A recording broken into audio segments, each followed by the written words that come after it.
আলাইকুম, কেমন আছেন আপনারা সবাই? আশা করবো যে যেখানে আছেন সবাই ভালো আছেন। আমি আলহামদুলিল্লাহ আছি, মোটামুটি ভালো আছি। অত বেশি ভালো নাই, তার কারণ হচ্ছে এই যে এখানে যে ড্রেসটা দেখতে পাচ্ছেন, এই ড্রেসটা তো নিয়ে দিয়েছে মারে। তো এই ড্রেসটা হচ্ছে আমি মার জন্য বানাইছি গতকাল, পরশু দিন বানাইছি। পরশু দিন বানানো কমপ্লিট হয়েছে আর কি। তো বানানোর পর থেকে আজও পর্যন্ত আমার পায়ের ব্যথা ভালো হয়নি। তার কারণ হচ্ছে মানে আমার মেশিনটা তো পায়ের মেশিন, আর আমি তো বছরেও একবার মেশিনে বসি না। তো মা হলো বলতেছিল ড্রেসটা বানাই দিতে, মা পরবে। আর টেইলার্সে হচ্ছে ওই মুহূর্তে অর্ডার নিতেছিল না, মানে আমরা প্রথমে যেগুলো দিয়ে এসেছিলাম সেগুলো নিয়েছে, বাট পরে আবার যখন এগুলো নিয়ে গেছিলাম তখন আর অর্ডার রাখে নাই। তার মা বললো যেটা আমার বানাই দিতেই হবে। তো এই জন্য হচ্ছে মানে তার ছোট বউ হচ্ছে বানাই দিছে, কিনে দিছে, এটা না বানাই দিলে চলবে না। তো এই জন্য হচ্ছে এটা হলো বানাইছি। এটা বানাইতে যাই হচ্ছে মনে করেন আমার পায়ের এত পরিমাণ ব্যথা শুরু হয়েছে, আজকে 2 দিন হয়ে গেছে, পায়ের ব্যথা এখনো ভালো হয়নি। পাশের ফ্ল্যাটের আপা গতকালকে ওনার নিজের হচ্ছে কি ওষুধ সেটাও দিছে, খাইলাম। এতগুলো ওষুধ দিছে, এতগুলো খাইছি, খাওয়ার পর এখনো পর্যন্ত পা ভালো হয়নি, মানে পায়ের হচ্ছে কেমন রগের ভিতরে ব্যথা করতেছে। তো এটা কেন হইতেছে আমি জানি না, দেখা যাক আল্লাহ কি করে। ভালো হলে তো আলহামদুলিল্লাহ ভালো, আর না হলে কিছু করার নাই। ঈদের পরে দেখা যাক কি হয়। এক্সারসাইজ করলাম মনে হয় ঠিক হয়ে যাবে, কারণ আমি তো আসলে বাসার মধ্যে থাকি, ওরকম এক্সারসাইজ করা হয় না, হাঁটা চলা কম হয়। তো পায়ের এক্সারসাইজ হয়েছে ওই দিন কালা, যেদিন মেশিন চালাইছি সেই জন্য হয়তো বা ব্যথা করতেছে, বাট এখন ঠিক হয়নি ব্যথাটা, পায়ের রগের মতো ব্যথা করতেছে, এই হলো সমস্যা। তো আমি হলো এখন বাইরে যাব, যদিও এখন রেডি হয়নি বাইরে যাওয়ার জন্য। বাইরে যাওয়ার আগে আর কি পুরো বাসাটাকে রেডি করলাম, বাসাটা যাতে নোংরা হয়ে না থাকে। আর বাইরে থেকে আসার পরে যদি দেখি যে বাসা ময়লা, তাহলে অনেক বেশি খারাপ লাগে, বুঝলেন? তো এই জন্য হচ্ছে আগে বাসাটা ক্লিন করলাম, তারপর হচ্ছে এখন বাইরে যাব। বাইরে থেকে আসার পরে যেন দেখি যে আমার বাসাটা পরিষ্কার আছে। বাসা পরিষ্কার থাকলে না নিজের কাছে একটা শান্তি শান্তি ফিল হয়। তো এই হলো বিষয়। আজকে হলো বাইরে যাব কিছু শপিং করার জন্যই, কিছু স্পেসিফিক মানুষের জন্য শপিং করা বাকি, যাদেরকে কিছু মানুষকে দিব আমার মনের শান্তির জন্য, আর কিছু মানুষকে দিব আমার মায়ের মনের শান্তির জন্য। তো আমার মা হচ্ছে তার ভাস্তা ভাস্তিদের অনেক বেশি ভালোবাসে, তো তাদের জন্য হচ্ছে কিছু শপিং করবো আজকে। ভাস্তি তো নাই, ভাইস্তাই আছে। আমার মার কপাল খারাপ, মার কোনো ভাতিজি নেই, সব দুটা ভাইয়ের ঘর সব ছেলে। তো সব ছেলেদের জন্য তো নিব না, একদম পিচ্ছি যেটা আছে আমার ছোটো মামার ছোট ছেলে, ওর জন্য নেওয়ার ইচ্ছা আছে। আর আমি ওইটা হচ্ছে মা বলছে। আর আমার ইচ্ছে আছে আমার বড় ভাইটার জন্য, মানে মামা তো ছোটো মামারই বড় ছেলেটার জন্য একটা টি শার্ট বা একটা শার্ট কিছু একটা নিব, যাতে করে মানে ওর যাতে মন খারাপ না হয়। কারণ ওরা তো দুইটাই ভাই, একজনকে দিব আরেকজনকে না দিলে খারাপ লাগতে পারে, এটা স্বাভাবিক। আর আমার ওই ফ্রিজের উপরে দেখেন কত জিনিস রাখা, আমার ফ্রিজের উপরে হচ্ছে রুম স্প্রে রাখা, তারপর হচ্ছে ওয়াইফাই রাখা, মানে রাউডারটা রাখা আর কি। তো ওইগুলো রাখার দেয়ালে যেইগুলো ওগুলো আনতে হবে, অনলাইন থেকে অর্ডার দিতে হবে, এখানে কোথাও খুঁজে পাচ্ছি না, যার জন্য হচ্ছে নেওয়া হয় নাই আর কি। তো অনলাইন থেকে অর্ডার দিতে হবে, সেটাতে ঈদের পর ছাড়া পসিবল না। ওইটা আই না, দেন ওটার মধ্যে ওয়াইফাইটা রাখবো, তাহলে দেখতে সুন্দর লাগবে। আর স্প্রেটা হলো ছিল আমার টেবিলের উপরে, তো মা হলো স্প্রে করে ফ্রিজের উপরে রাইখা দিছে। আর এমনিতে সব কিছু ক্লিনই আছে, আর এটা হলো আমি নিজে বানাই এখানে রাখছি। তো যাই হোক, আমি যাই মার্কেটে, একটু রেডি হয়ে যাই, দেখি কি পাওয়া যায় ওদের জন্য, টুকিটাকি জিনিসপত্র কিনে আবার ওদের বাসায় দিয়ে আসতে হবে, ওরা আবার গ্রামে চলে যাবে। তো এই জন্য হলো তাড়াহুড়ো করতেছি, এখন বের হবো আর কি। তো রেডি হয়ে বের হই, সাথেই থাকেন, ভিডিওটা দেখতে থাকেন।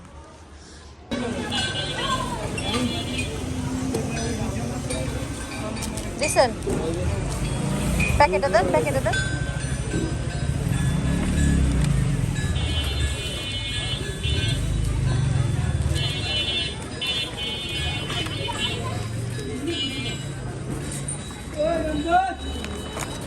লাশের বিষ না,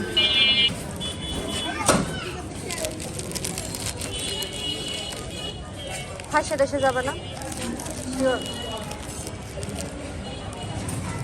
বেশি মোটা না মিডিয়াম মিডিয়াম সাইজ দাম পাচ্ছে কিন্তু দাম পরে এই দামে পাই না, প্রত্যেকটা দামটা ধরে জানাবো ভালো মানে এই দোকানে দেখতেছি কালার কত এটা একদম 700 টাকা দাম 700 যদি হয় নিয়ে নাহলে এটা দেখতে পারেন কালা তো বেড়াই কালো হইলে অ্যাশ কালারটা না অ্যাশ কালার কালো মাইশের অ্যাশটা সবচেয়ে বেশি ভালো লাগে আমার মতন ব্ল্যাক আপনার চেয়ে বেশি কালো।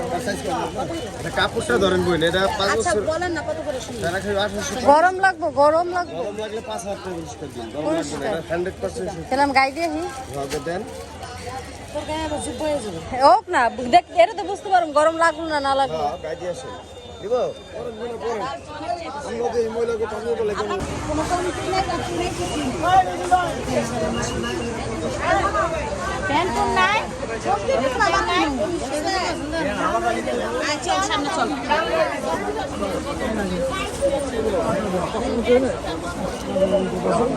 চান্দাটাই মাথা বাড়ি বাড়ো দেখেন মানে রাখবা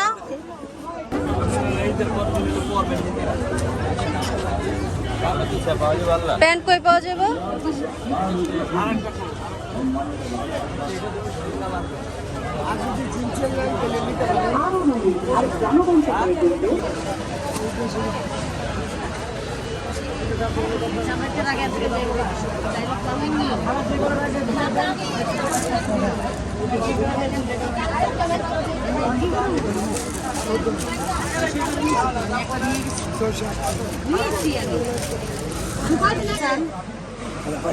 আমি একটা দেবো না বস কত 6 বছর না হইব 6 বছরের না হইলে আর মাথায় এবার দেবো না মিনিস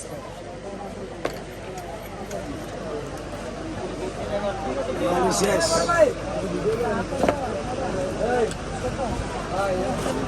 ভিডিও করুক বেড়া সমস্যা আরে না এটা অন্য জিনিস বুঝবেন না আরে ওটা বেশি এটা ভালো মতো লো এটা ভালো মতো লো কি করবেন আবার কোন ভাবিরে গিয়ে কইতাছি বিয়া করবো বিয়া করবো ভাবিরে গিয়ে কইতাছি ভিডিও করবি জলদি কর জলদি আমি লাগো এই 4 বছর বাচ্চার নাই এডি নেই না একটা অনেক সুন্দর অনেক পরেরটা পরে ঈদের পরে নেবো ঈদের পরে থাকবো ভাই আর থাকতো না আমি আইনা আপনার দেখামো এনেই থাকবো মাল আমি আনো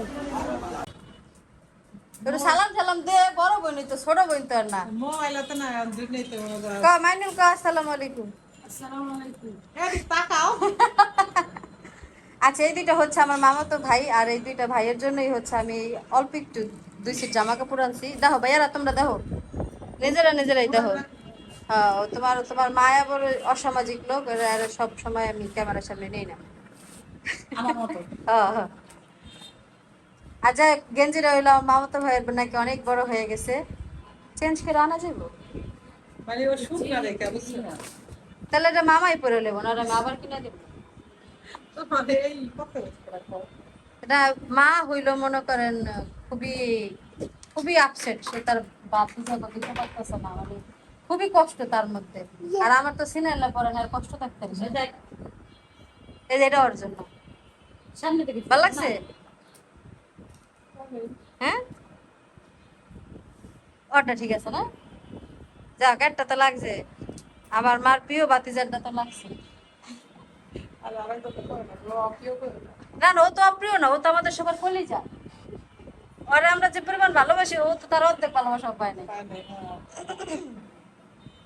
এটা আমার এই মামা তো ভাই আমরা প্রচুর ভালোবাসি সবাই অনেক আর ও ও ও পায় না হে 70 ভাগের এক পাবো ও হইলো ননসেন্স আর আসছে হে আর আগে সবার ফুলে এসে গেছে মানে ওর লওয়ার মতো আর সুযোগ নাই কে কামে না এমনি তো সারা আপনার নাম কি জানি মাইনুল অনেক ভালোবাসা পেয়েছে তোমার গেঞ্জিটা তো পছন্দ হয়েছিল না সাইজটা রে নিজেরা দুটা গাড়ি রেখে নিয়েছে থাক মামার দিয়ে দিন মামার গায়ে তো লাগবো না মামারও বললেন যে মানে আইনা যাবে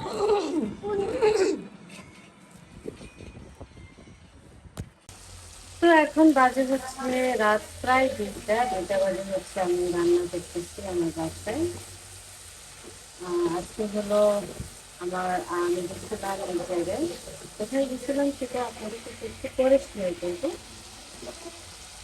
এখন হচ্ছে রান্নাটা শেয়ার করি আসলে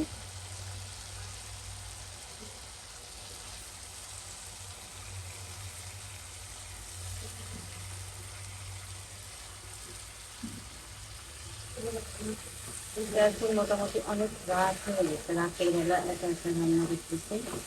আজকে হলো মা বাসায় নেই, তার কারণ হলো মা মাকে হলো ফোন দিয়েছিলাম, ফোন দেওয়ার পর মা দেখলাম যে বাসায় ঘুমাই গেছে, এই জন্য হচ্ছে আমি আর বলি নেই সারা সাত থেকে তাদেরকে দেখে বড় আসছে। তো একটু আগে আবার মা ফোন দিছে, ফোন দিয়ে বলতেছে কেন জানাইলি না, এই না সেই না। তো আমি মাকে বললাম আমি ফোন দিয়েছিলাম, তুমি ঘুমাইতেছিলাম, এই জন্য হচ্ছে আর বলি নাই। তো এখন বলতেছে মা আবার আসবে, যদি আসে তাহলে তো ইনশাল্লাহ আপনাদের সাথে শেয়ার করবো, আর যদি না আসে তাহলে তো নাই, তাহলে তো দেখবেনই আমি আছি আপনাদের সাথে। আর আজকে ভোর রাতের জন্য আমি আর হচ্ছে মুরগিটা রান্না করতেছি।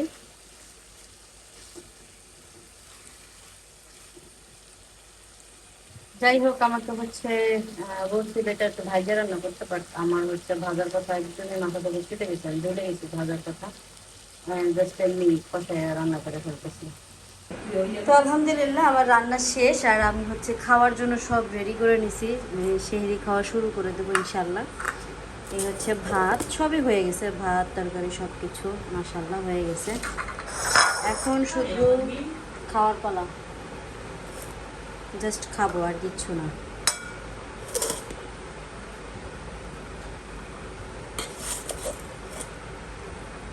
আর অনেক দিন হয়েছে নিজে রান্নাবান্না করি না, নিজে রান্নাবান্না করে খাইও না। তো আজকে হচ্ছে অনেক দিন পর এই চালটা না, মানে কী চাল জানি কয়টারে, নাজির সাথে এটার ভাত আমরা কখনোই খাই নি, আজকে ফার্স্ট টাইম খাইতেছি, দেখা যাক কেমন লাগে।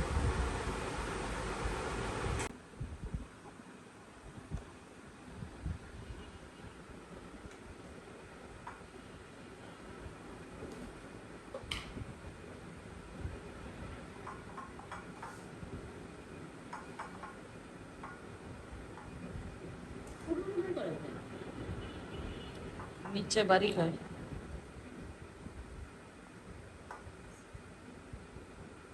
ভাতও গরম, তরকারিও গরম, দুই গরম এর একসাথে সমস্যা হচ্ছে খেতে।